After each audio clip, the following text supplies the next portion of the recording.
К другим темам предприниматели ожидают повышения цен. Сегодня заместитель председателя правительства Петр Алексеев провел итоговое совещание оперативного штаба по мониторингу и реагированию на изменения конъюнктуры продовольственных рынков республики. Подробности в сюжете Афанасия Николаева. С начала мониторинга 20 августа прошлого года наблюдается рост цен во всех торговых объектах. Более чем на треть выросли минимальные цены на гречку, сахар, овощи и фрукты. По максимальным ценам вдвое дороже стали мука, рис, гречка, подсолнечное масло. В общем, 27 наименований продуктов. Тем не менее, на некоторые товары цены снижаются.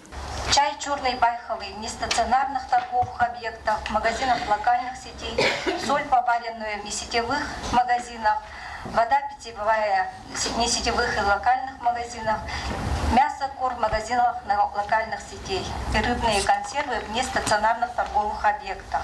Кроме этого, на рынках наблюдали снижение цен на изделия колбасные, вареные, рыбу мороженую, рыбу копченую, рыбу соленую, творог, масло сливочное, кефир, сметана, сыр твердый и морковь столовую свежую.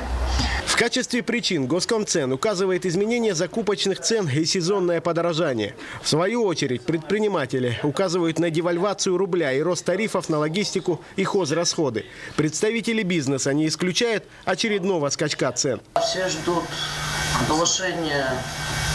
понижение, скорее всего, рубля, повышение доллара, все от этого зависит. То есть пока доллар устаканился там, на 65 рублей, пока все молчат.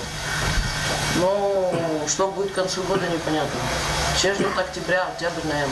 Оперативный штаб продолжает работу. Как отметил Петр Алексеев, необходимо консолидировать усилия для скорейшей организации переправы, чтобы максимально нивелировать рост цен в период межсезонья. Афанасий Николаев, Евгений Лугинов, НВК «Саха», Якутск.